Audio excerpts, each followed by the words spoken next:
Hey everyone, today I'm joined by Tom Lee.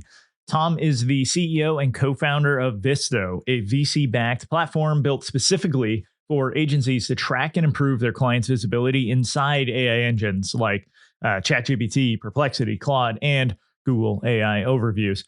Tom came from product roles at Apple, Walmart, and Lockheed Martin before building Visto. Now, I wanted to have Tom on because GEO or AIO, EIEIO is becoming a real service line, but there's a lot of noise and very little substance. Tom cuts through the speculation with actual data on what moves the needle. Now, in this episode, we discuss what we actually know moves GEO versus what's speculation, whether to bolt GEO on, bundle it, or reposition the whole retainer, which industries are getting AI citations fastest right now, and more. Lead gen is the hardest part of running an agency. For most, it's unpredictable, it's slow, and it's usually expensive. GEO flips that. It's the all-in-one growth platform that turns your existing relationships and client work into a steady pipeline. GEO automates lead gen, follow-up, and content, and it's all from the work you're already doing. You can check it out and get some free bonuses at getgea.ai/dynamic agency. And now, Tom Lee. It's easier than ever to start an agency, but it's only getting harder to stand out and keep it alive. Join me as we explore the strategies agencies are using today to secure a better tomorrow. This is Agency Forward. Let's strip the speculation. What do we actually know moves GEO? So when people talk about GEO, so GEO stands for Generative Engine Optimization. Some people call it AEO, which is Answer Engine Optimization. Some people just call it AI search, right? Okay. It's EIEIO. Right. So exactly. It's actually, the industry is so new that it hasn't actually come to a decision, a consensus on what to call itself. But when we actually kind of strip out all the speculation, and like, you'll actually see a lot of people on LinkedIn kind of like say a bunch of stuff as if they're proven in facts.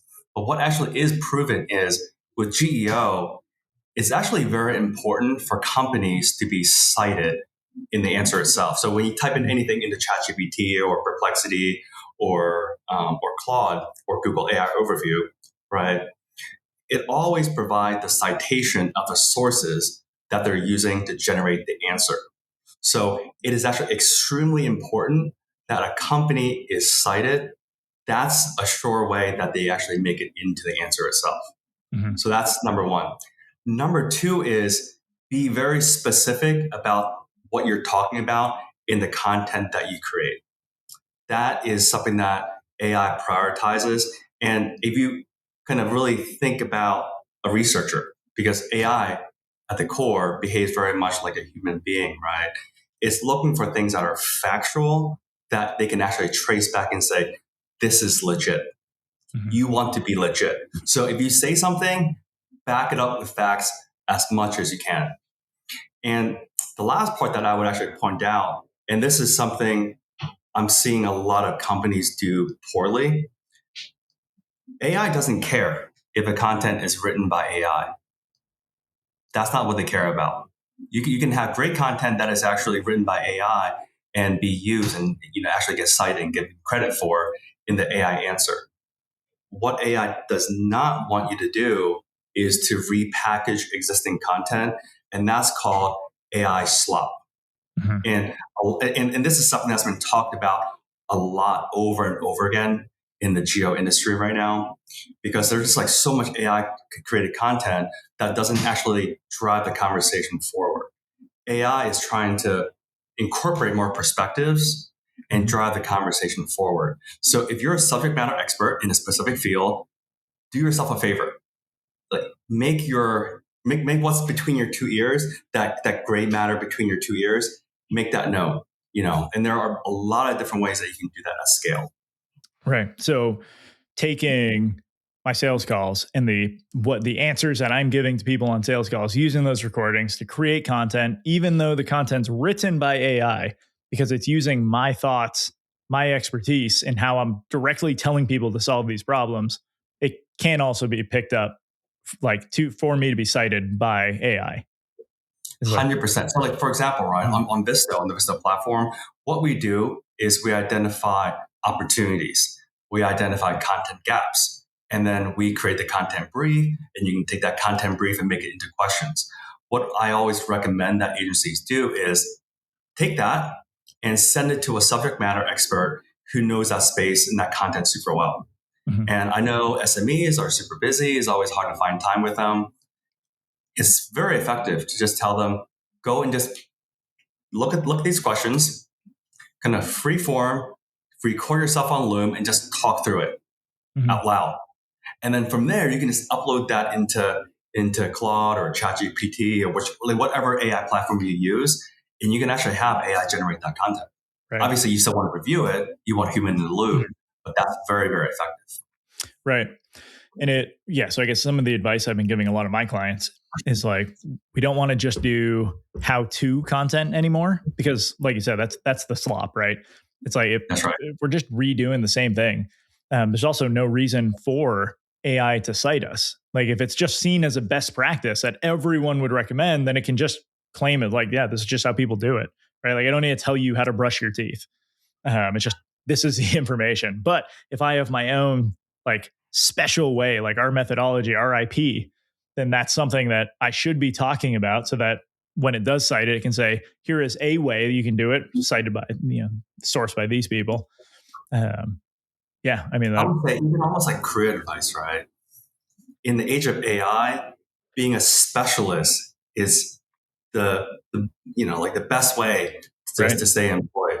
If you're a generalist, in many different ways, right? I was at a conference for agencies a couple of weeks ago, and there was a lot of talks about how it's super important these days for agencies to have a specific focus, like narrowly focus, have a very specific ICP in mind, a specific vertical.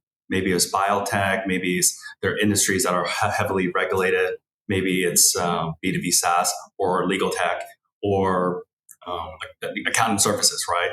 There are a lot of agencies now that are focused very, very narrow on that. Mm-hmm. And that's very important, because you then become that expert in that space. And you can talk about that space so deep, so much deeper than someone who is just very thin. Right? Yep. Like, go deep. And that's also what Visto does, right? We go super deep with GEO, and specifically for the agency vertical. Right.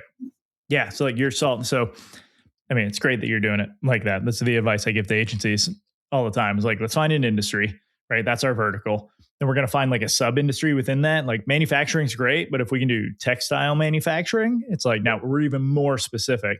And then we find the horizontal of like a job function. Well, we work with designers in textile manufacturing. It's like, that's super specific. But when you overlap the horizontal and vertical, we get to hone in on like a specific problem set that people have, right? Within that. So designers at textile manufacturers have these problems. Which ones am I the best fit to solve? And then when you solve that problem, now you're super specific. And so like anything you're putting out, like, if I'm sure with AI, right? If I ask, like, give it some sort of prompt with a query that's anything related to that problem, if that's all you talk about, like, you're going to be the one cited. It's like, 100%. We just, So why aren't more people doing it? Right? That's the claim. I've had enough agency coaches I talk to. It's like, we all kind of tell people to do the same things, yet they don't do it. So like, there's an issue there. I think there are a lot of different reasons why. Are you talking about being very narrowly focused? I mean, that is one, or just even just following the advice that it seems to be very practical. Like, you can point to the exact path they need to follow in order to get a result, and they'll still say, yeah, but like, what if that industry is wrong and like this one? And there's always some reason that they don't want to get specific or follow that advice. Yeah, I mean, I think it's really hard, right? So if you're an agency with existing customers, and these customers span across multiple industries, it's really hard to fire your customers. Think about it, right? Like, I mean, if you want to be very narrowly focused, you have to definitely say no to like potential customers. You might even have to say no to existing customers. And that's very, very hard. Like that is a very hard thing to do. Like you're seeing money leave your bank account. And I'll kind of tell a story, right? Like when Visto first started, at that point, I haven't actually honed in on my ICP yet. So at that point, we had a lot of enterprise customers coming to us and wanting to work with Visto and use our optimization. So I was talking to a lot of enterprise prospects. And then I was getting agencies kind of trickling in through inbound, right? And then at some point, I started to realize that the need and the problem and the urgency was a lot stronger with agencies. So I faced the problem, like I faced that decision, right? Do I service, like two different ICPs, or do I focus on one? And in typical tech startup fashion, I wanted to go very, very narrow and follow my own advice. And that meant I actually had to go to some really big customers and say, hey, we've actually made this decision and we're going to be sunsetting our service for enterprise on XYZ date. Very, very difficult, right? And I'll give another example. When I was at another conference, this topic came up about being very narrowly focused. And one agency actually stood up and kind of talked about the transition.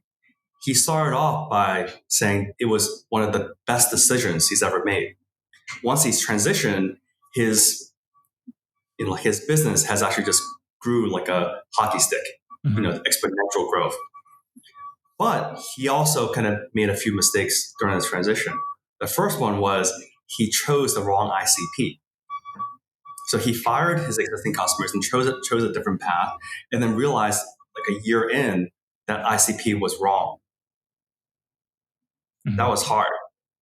So he had to transition again and pick another ICP. That one ended up working well. The second one ended up being the game changer for him.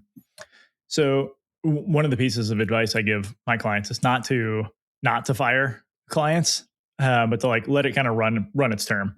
But I guess when your situation were the resources that were being dedicated to enterprise pulling away from what could go to agencies, and that's why you had to make that choice.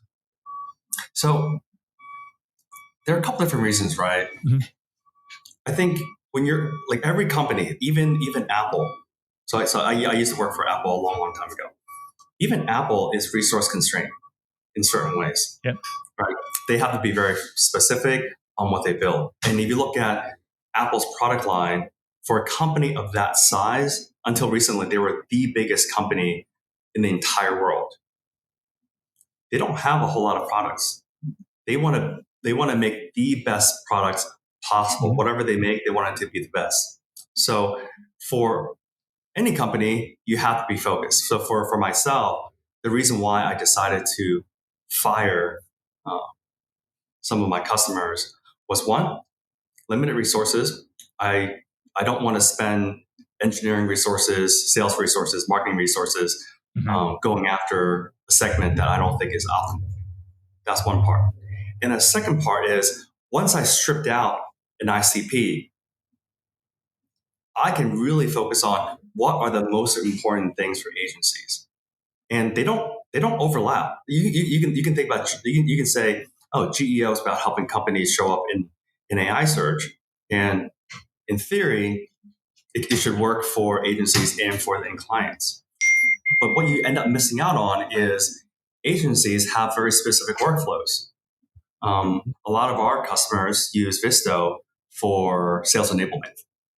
We have this GEO audit report that we create for agencies that they can then send to prospects, use during prospect calls, and it's very, very important.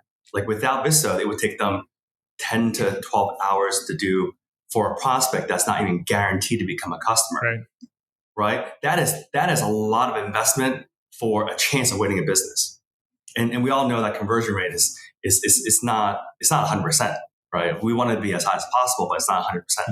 So we take that 10 to 12 hours and we compress it to 15 minutes by using our technology, right? So that would have never happened if I was focused on enterprise. Because why would enterprise care about sales enablement? They don't, right? Right. So like these are some of the examples. Yeah. Right. I mean, enterprise probably looking for using it in-house versus agencies that are using it for their clients. And so, yeah, That's and the right. problem set's different, which again goes back to the, like, we hit our vertical and we make sure we know the horizontal. When those overlap, like, that problem set is exactly where you focus. And so, awesome. So let's take a look. GEO's, like, obviously getting people to think differently about the entire SEO space. Or some people are saying move away from, like, don't even think about SEO anymore. Google's dying, right? Others are saying, yeah, but AIO, GEO, whatever term they want. I don't even know where I've settled. I thought USO was going to catch on, like universal search optimization. That didn't work. So, but anyways, you got some people saying, like, yeah, but if you just do really good SEO and make sure that you're creating new content, like stuff worth citing, it's going to help your GEO. I guess what's your stance? What are you seeing with any of that? Yeah. So and this is not just opinion. This is actually, like what we've seen from the actual data come through.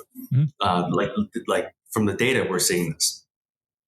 GEO and SEO, they're very much intertwined. You can visualize it in a Venn diagram, which is two circles. They overlap, they have similarities, and have differences.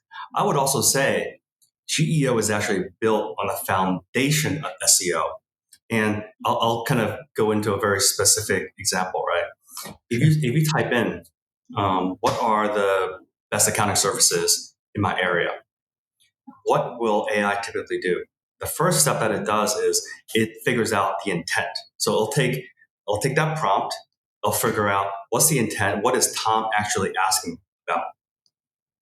And then from there, I'll actually put a plan together to get the best answer back to me as quickly as possible. And then following that step, it would actually go and run a series of web searches.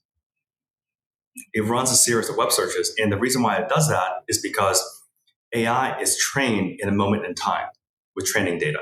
That training data is stale. So it knows that it needs to go out and get the most relevant information to supplement the data that is being trained on. That is actually one of the key connecting points between GEO and SEO. In order for you to show up in GEO, you actually need to show up in the search results that come out of these searches. So what we've seen is, and we've actually figured out a way to actually track this thought process. So usually it'll do a series of searches and it'll return 30 to 40-ish search results. If you're not in these 30 to 40 search results, you're not going to get in. You're not going to get cited. You're not going to get in the AI answer, right? So that is your ticket to actually be considered. And then from there, AI will then go through all that content and figure out what content is actually good and worthwhile citing. And that'll usually be somewhere in the 3 to 7 range, right? Yeah. So you absolutely still need to do SEO. You still need to show up in the search results. You need to understand the keywords that are important to the client, to the company. Gotcha. Yeah, I was just listening to a podcast where this came up, and someone was saying user behavior is essentially they're doing like the initial search with AI, getting that list of all of the different brands they should look at, and then going to Google and still looking up those brands and like learning more about them, but then coming back to AI for comparison and being able to say, okay, well, how about this one versus this one, and working it out that way. Are you seeing any of the same results? You mean looking at the keywords and then taking that? Right. The individual, like, this is purely from like the user experience, like separate from what AI is doing in the background, but they're opening their search with AI, figuring out who should I even be looking for, and then going to Google to look at those companies, then coming back to say, okay, these are the companies I'm interested in. Let's compare all of them. Yeah. I mean, you can definitely do that as well. So what you're describing is using AI to do informational research. Mm-hmm. And once AI kind of recommends a few companies, then you take those companies and put it into Google and then search for those companies and see what comes back. Yeah. Right. And this was just what they were saying as what they're noticing in the user experience I honestly want to say it was like marketing against the grain, right? Like HubSpot's podcast that was like stating all of this. Yeah. But yeah. So it's very interesting, right? I think the user experience and how people are using AI is evolving very, very quickly. And part of it is because people are understanding the power of AI. Part of it is all these AI tools are constantly releasing new features and functionality. So what you described, I do hear a lot of users doing it that way. And actually, when we look at the data, it happens very often as well. So like you can actually track that, right, in some ways. So yeah, I mean, like that's another reason for you to care about both. If people are taking results from AI and then putting it into Google search, well, you have two different platforms that you need to maintain and care about. Right. But also it's still the GEO side of this still matters, right? Because like if you're not going to show up in that initial like AI consolidation of data, nobody's going to be Googling you anyways. And so it's just another way for you to get found. Right. I guess when you're looking at being cited, what are like separate from just having new content, like content worth citing, are there other things that you have found like with data that work for getting you cited more frequently? Yeah. So I think being data driven is very important. So when you create content, be very specific, create content that AI can actually use and trace back. That's one of the key things. Some other things that we're actually seeing that works pretty well is even within a company's website. Oftentimes, companies talk about certain things without actually defining what it is. So it's actually pretty interesting. So creating some sort of almost a definition guide, a glossary on some of the key things that actually relates to your industry and describe it in very specific detail, that adds value to AI because companies aren't doing it. Companies aren't actually defining like all these different concepts. That is another way of getting you in. That's just having like that as a page on somewhere on your site. Correct. Okay. Something else that also works pretty well because AI is trying to make decisions on what products, what companies to recommend. If you actually contribute to that decision making process, so some sort of a almost data driven, criteria specific guide on how to pick certain products and how to make a decision on choosing product A, B, and C, that is also new perspective, and that also adds value to AI. Yeah, that makes sense. How about like social factors, Reddit, LinkedIn, X, all of those? How does that contribute? So last year there was definitely a lot of conversations around how AI prioritizes Reddit, Quora, social media, and all that, Wikipedia as well. So that's very anecdotal and it's very high level, right? I think at a high level, yes, AI AI does prioritize these sites more than typical, more than traditionally in SEO. But I think the devils are in the details and very specific to an industry and very specific to a company, a client, right? So I would say the most important thing for an agency, if you're doing GEO for a client, is to actually understand for the most important prompts and topics that people would most likely search for your client and you want them to be included, right? Like what sources are they actually using? And use that data to drive your strategy and use that to drive your affiliate programs, your PR, and off-page content. That is more relevant, right? And to go one step further, not just knowing, like where it's being cited, but understanding why is it? why is AI choosing this particular off-page source over another source or over your content or over your competitors, right? Mm-hmm. And with technology, you can actually analyze that, right? You can very easily pull in all that information, pull in all the information from those pages and compare. Not with eyeballs, you can, but compare it with AI, with technology. Right. Yeah. So I want to shift gears a bit to looking at how like your clients are offering GEO as like a retainer or just even a service. Are most of them kind of tacking it on to SEO services and saying like this is just what we do now? It's all one thing, or are they doing it as like this is separate? Like you can add this at to the SEO work we're already doing for you. So that's a very good question. I actually think there's a spectrum, and I would say there are three parts to it. The first part is an add-on service, an add-on solution. The second is bundling. And the third is repositioning. And let me kind of go into each one, right? Yeah. An add-on service would be potentially doing a GEO audit for an existing client, right? Or a prospect. And we actually see some agencies charging like $3,000 for a GEO audit.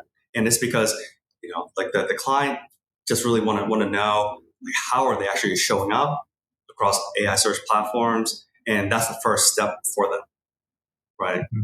Or it can actually be a more longer term project where you do like a 3 months, 6 months, or even a 1 year project to see what the agency can actually deliver for that client for GEO, right? So that's more add-on. The second step with bundling, and we're actually seeing a lot of agencies who are kind of really strategic about this, really thinking about how does GEO fit in with the existing SEO retainer. They start to bundle it together in a meaningful way. So at this point, you're still calling it out. There's SEO and keyword search and helping them really show up for important keywords. That's one part of that bundle. The other part is helping the client show up better in AI search, right? Still, so they're kind of their solution, their retainer covers both, and they have deliverables for both. Longer term, and this is where I think the industry is actually heading. SEO and GEO is almost lumped in as organic search traffic, right? Mm-hmm. That I think is going to be the future. So to actually start to reposition for that future means a lot of different things that the agency needs to figure out. So at Visto, what we're seeing is most of the agencies, and we work with over 100 agencies, are between the add-on service and the bundling. Both are pretty effective. Gotcha. And do you expect them to keep just shifting towards organic search over time? Like, is this the entire market going to move with it? I believe so. I haven't seen too many agencies kind of really, really go that fast, mm-hmm. right? And it does take time. I think it does take time, and it kind of goes to innovators' dilemma and how people adopt technology and adapt to industry changes. You have early adopters, and then you have early majority, you have late majority, you have laggards, right? I think a lot of the agencies who are really doing well right now are the early adopters and the early majority, right? I think for us to actually get to the point where the whole industry starts to reposition as organic search, right? Like no longer even calling out SEO and GEO, I think it's going to take a little bit more time. Yeah, makes sense. So let's just look at 80-20. Where should agencies be focused right now to get the most out of GEO? I think for agencies, I think it's important to start talking to existing clients about the impact of GEO and start to get them to think about it, right? And make that and make the opportunity and needs real. I think that first step is very important. I also think it's important for agencies to start um, thinking about how they combine that when with SEO, with that offering, when they talk to prospects. I think that's very important as well. Yeah. Awesome, man. All right. I feel like we covered a lot here. I've got two more questions as we wrap up. With the first being, what book do you recommend every agency owner should read? So so I'm kind of cheating a little bit, but I just mentioned Innovator's Dilemma. Mhm. I think that is a fantastic book to read. It's written by this really stellar, very famous strategist, Clay Christensen, and he talks about in the book, you know, why do disruption happen, and why is it that when there's a breakthrough in a technology. So let's say computer, internet, mobile, AI. Why is it that at every single stage, the people who's moving the industry forward, the people who are actually inventing this new technology, for the most part, they are not the incumbents. For computer, it was not IBM, right? Mm-hmm. It was Microsoft and Apple. For internet, it was Google.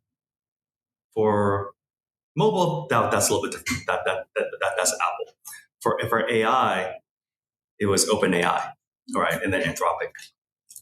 It's actually really interesting.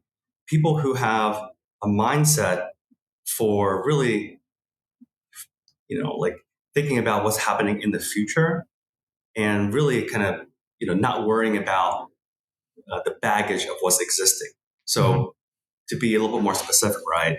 If you're an incumbent and you have certain customers, kind of buying existing technology, buying existing services, it's really difficult for you to think about, oh, this new thing is going to cannibalize this, or right. So when you start to kind of think about things that way, you tend to be more cautious and you move a lot slower. Right. And I think in this current era that we're in, I think there are two different ways of thinking about AI. I think one way of thinking about AI is it is very scary. Like there are all these things that can go wrong. You know, the technology is not mature. The technology is going to result in people losing their jobs. Like there are a lot of risk and a lot of reasons why you don't do things. But the people who actually move the industry forward and move the world forward are the people who see the possibilities and opportunities that are enabled by this new technology. So with AI, what can AI actually enable for an agency? Right? Like really think about it, right? What does this new technology enable for you? For GEO, for example, those who are kind of leading in started offering GEO as a service, as an add-on or a bundle, like really early on last year, right? And now they're kind of ahead of the game. They kind of know how to talk about it. It's kind of all in their pitch deck materials. They have their own perspective. That's very important. But I would actually kind of push. There's even more that you can do with AI technology, right? We all know that for agencies, a very big part of the revenue that you take in is actually spent on human labor, right? On actually doing the work and delivering the results, right? And it's very important.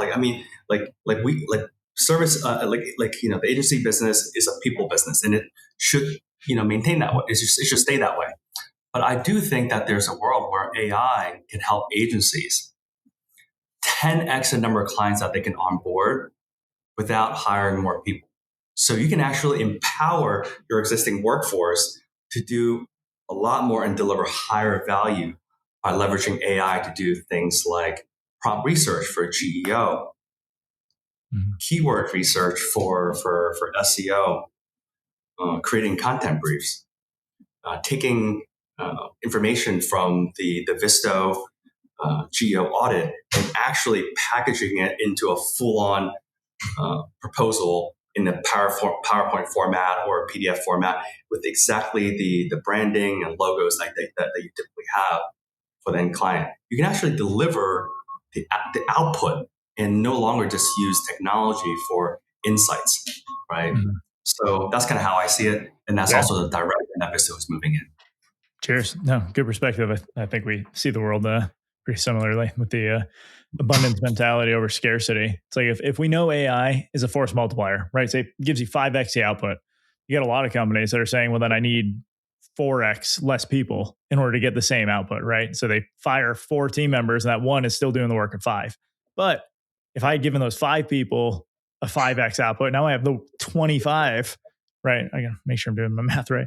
But like 25 people, like that's awesome. Like, you know how much more work we can get done? Like we can innovate. And it's probably, if you have 5 people doing it, they get to talk to each other, share the things they're working on. So it's really like 6x. And so now we're talking 30x more. Like the companies that keep cost cutting and getting rid of people are the ones who are going to be struggling, I think. But, I 100% agree with that. But last question is, where can people find you? Yeah, so Visto specifically work with agencies. We help agencies service clients in organic search. So that's GEO as well as SEO. And we also help agencies, kind of like I said, really deliver that final output. And we help to automate a lot of the workflows that are currently existing with agencies. I would love to talk to any agencies who want to try the platform or just talk to me in general. I love talking to agencies. You can shoot me an email at tom.lee@getvisto.com. Awesome. Tom, thanks for joining. Yeah, thanks for having me. This is great. This was a lot of fun. That's the show, everyone. You can leave a rating and review, or you can do something that benefits you. Click the link in the show notes to subscribe to Agency Forward on Substack. You'll get weekly content, resources, and links from around the internet to help you drive your agency forward.